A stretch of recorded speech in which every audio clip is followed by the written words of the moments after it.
Сәлем, қалдарыңыз қалай? Каналға тіркеліп, қоңырау белгісін басып, лайк басуды ұмытпаңыздар.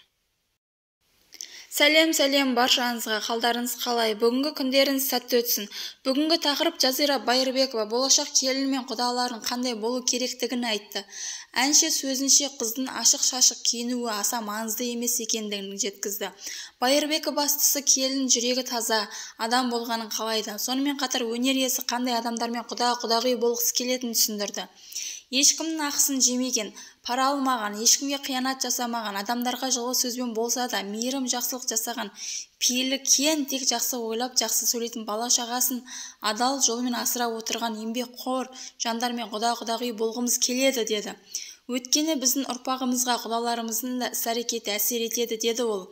Байырбекова ержеткен жалғыз ұлына болашақ жар таңдауы қандай ақыл-кеңес бергенін түсіндірді. Қазбекке денесі тырысқан, ашық-шашық киініп жүрген қызды ұнатып қалсан, киімі үшін бас тартпа. Ішкі жан дүниесінің дұрыс болса, жас қосылған сайын өз-ақ иманы өсіп жабынады деп айттым. Тағы қосарым, болашақ келін атақты адамдардан, немесе бай адамдардан, немесе қарапайым адамдардан қызы болғаны мен үшін маңызды емес. Жаны таза, пейілі таза, жүрегі таза болғаны маңызды. Алла тағала сіздерге де, бізге де арманымыздағы келін келуін нәсіп етсін деймін. Аумин деп қойыңыздар деп түсіндірді Байырбекова Instagram парақшасында. Соңына дейін тыңдағандарыңызға рахмет. Лайк басып, комментария жазуды ұмытпаңыздар, достар.